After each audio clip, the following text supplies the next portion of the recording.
People do not need me to tell them times are tough right now economically. When it's costing you twice as much for gas to go to work, and you're spending $50 more a week in groceries, you know something's not right. People remember during the 2008 recession, the state government faced a $3 billion shortfall. State employees, including teachers, were furloughed, salaries slashed, and to avoid an even bigger shortfall the following year, the legislature actually increased people's sales and income taxes. We had among the highest unemployment rates in the nation, and thousands of North Carolina families fell into poverty. Today, we have put our house in order. And this budget that you will vote on today is an effort to keep it that way, so we don't have to burden already stretched North Carolina taxpayers as they did in the last recession. In this update to our budget, we make critical investments in North Carolina needs. We reduced taxes and regulations to make businesses more economically resilient. We've increased our cash reserve despite some insisting repeatedly that we spend that money. We have put our house in order. This is a responsible budget that responds to our current needs and plans for an uncertain economic future. I'm going to identify certain economic uncertainty measures that we have put into this budget. We have put into this budget a $1 billion state and stabilization and inflation reserve in anticipation of the continued inflationary pressures that our state faces. We have put into there a $250 million reserve into the capital projects because we know costs are increasing. We have put an additional $500 million into our rainy day savings program and fund to bring it to a total of $4.75 billion. All this while we continue to make historic investments in the critical needs that you care about. One being K-12 school construction.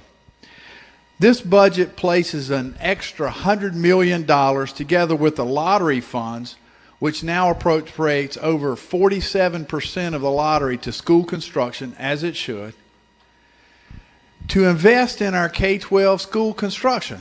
This is while we're preparing for the recession. Last year, we invested over $509 million into K-12 construction. This year, we invest an additional $581 million, bringing a two-year total to over $1 billion debt-free.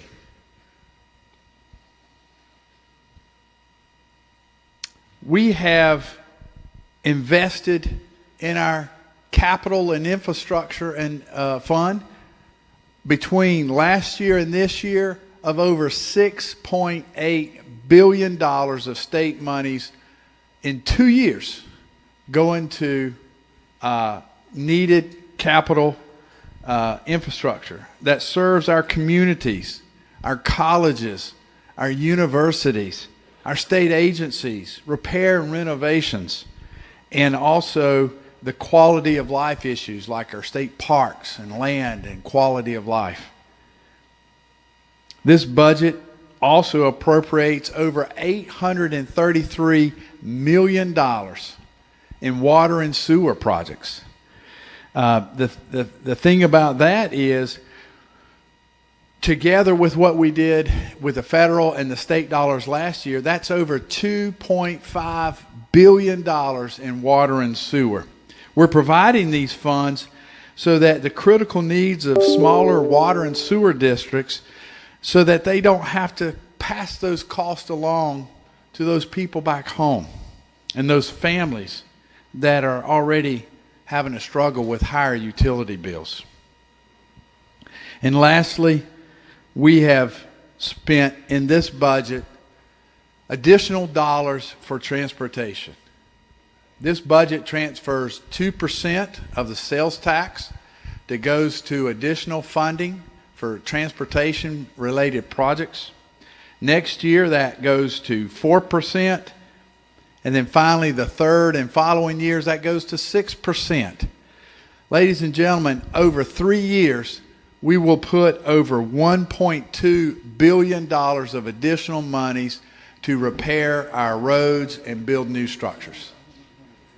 That's what the people of North Carolina want while we prepare for the short term of economic uncertainty. So as you can see, this budget is purposeful, it's intentional, and it's designed to address these economic issues head on. We don't have to pass that burden on to the employees and teachers and, most importantly, the North Carolina families. And we will continue to invest for the future. We didn't create the problems of inflation or gas prices. Those are the result of reckless federal spending and foolish federal energy policy. But we're not running away from them either. No one can predict what will happen with the economy in the year ahead. But I can assure you that the people of North Carolina, that we will continue to make responsible adjustments, apply the same fiscally conservative principles, and act with the same economic discipline that has put us in a strong financial position today. I urge you to support this budget.